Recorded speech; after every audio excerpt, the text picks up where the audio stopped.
చూసారండి ఎంత బాగా వచ్చిందో. పిల్లలు కూడా ఇష్టంగా తింటారండి.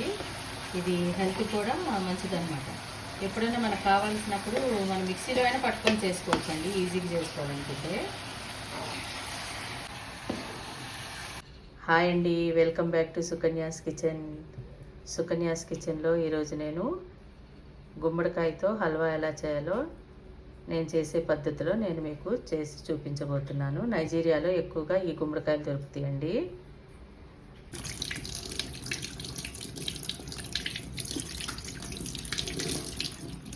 మంచిగా శుభ్రంగా వాష్ చేసుకోవాలండి.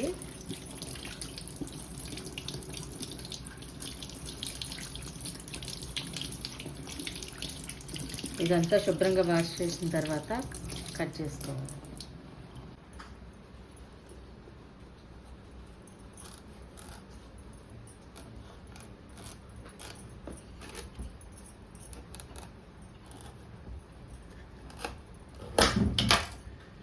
ఇదిగోండి ఇట్లా వస్తుంది. లోపలంతా తీసేసుకోవాలి, ఇదంతా క్లీన్ చేసుకోవాలి. ఇదంతా తీసేసుకొని చాకుతో స్కిన్ తీసేయాలండి. చూసారు కదండి, ఇదంతా ఇట్లా నీట్గా తీసుకొని మనం తురుముకోవాలండి. దీంతో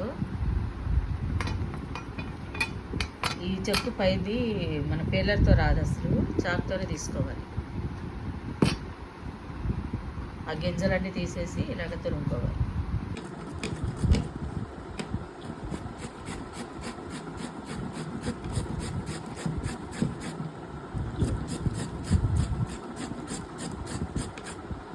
ఇదిగోండి ఇలా తురుముకోవాలన్నమాట.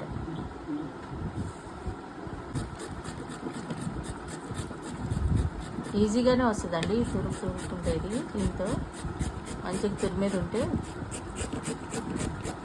లేకపోతే మిక్సీలో పట్టుకోవచ్చు. ఇదిగోండి ఇలా వస్తుంది. చూసారు కదండి, మొత్తం ఇట్లా తురుముకుంటే ఇలా వస్తుందండి మంచిగా. చూడండి ఎంత బాగా వచ్చిందో. దీన్ని మనం కొలుచుకొని ఎంత కప్పులో ఎంత బెల్లం వేయాలో నేను మీకు చూపిస్తానండి. చూసారు కదండి, దీంతో 1.5 కప్స్ అయిందండి.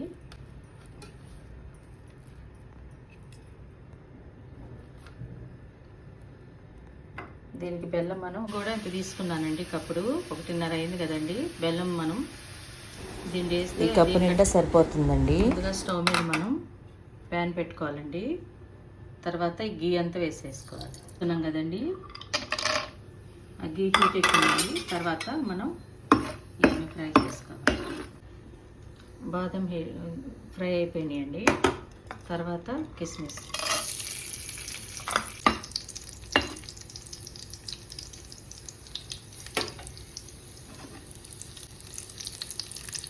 కూడా తీసేసానండి. తర్వాత దీంట్లో మనం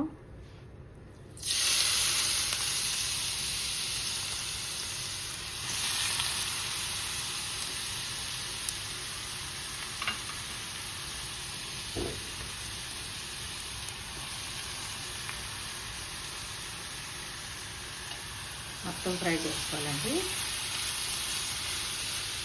మంచిగా పచ్చివాసన పోయే వరకు దీన్ని బాగా ఫ్రై చేసుకోవాలన్నమాట.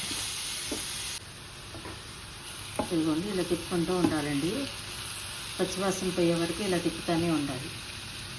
దీంట్లో కొంచెం మనం కుంకుమ పువ్వు కూడా వేసుకోవచ్చండి. స్మెల్ మంచి కలర్ కూడా వస్తుంది.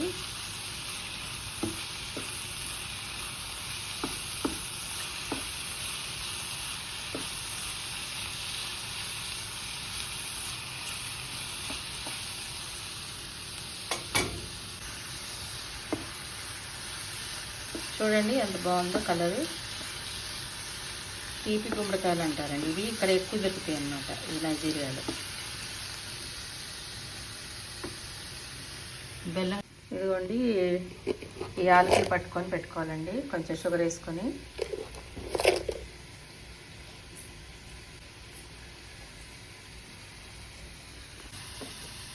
దీంట్లో ఈ గ్లాసులు పాలు పోసుకోవాలండి. మన దగ్గర ఉంటాయి కదండి చిక్కడి పాలు. మనకి వచ్చి మధ్యలో తిప్పుతుందండి. ఇప్పుడు వచ్చింది, మేడం ఒక్కతే చేసుకుంటుంది అన్నట్టు వచ్చింది. మంచిగా తిప్పుతుంది చూడండి, ఎంత బాగా తిప్పుతుందో. గుడ్గా తిప్పుతుంది.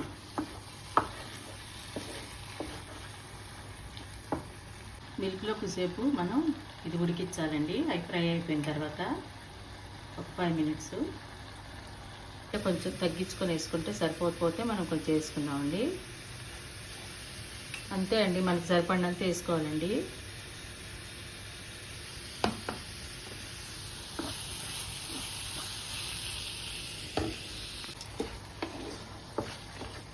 ఇదంతా కూడా మంచిగా మనకి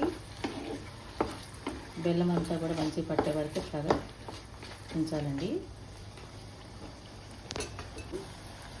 మొత్తం ఫుల్ బౌల్ పట్టిందండి. ఒకసారి బెల్లం మనకి ఎక్కువ స్వీట్ ఉండేది ఉంటుంది, తక్కువ స్వీట్ ఉన్నది ఉంటుంది అనమాట. మరీ స్వీట్ ఎక్కువైపోయినా బాగోదు అనమాట. మనం చూసుకొని వేసుకోవాలి.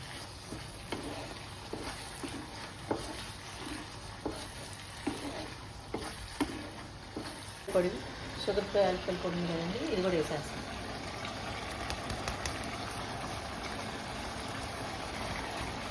బెల్లం అది సరిపోయిందండి, చూసి వేసుకోండి బెల్లం. అసలు అయితే ఆ బౌల్ పడుతుంది బెల్లం. నేను ఆ బౌల్లో వేసాను, కొంచెం తగ్గించేసాను. 1.5 కప్పులు దానికి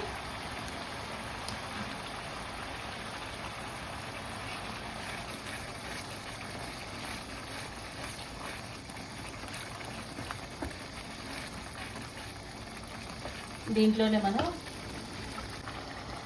కొంచెం మళ్ళీ గీ కొంచెం వేసుకోవాలి దీంట్లో.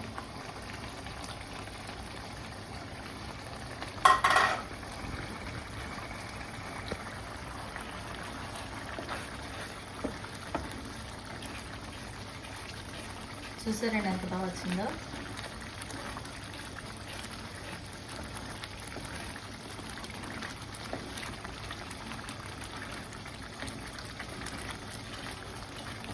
కొంచెం గట్టిపడే వరకు ఇలాగ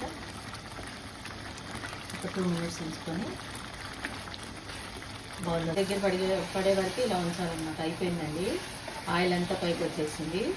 చల్లబడిపోయిన తర్వాత గట్టిగా అయిపోద్ది అన్నమాట. దీంట్లోనే మనం నట్స్ కూడా వేసుకోవాలి.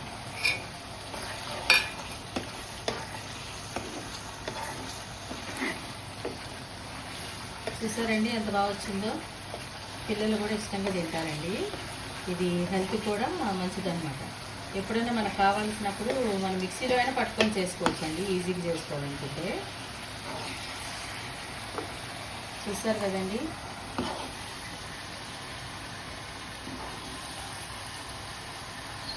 Stove off.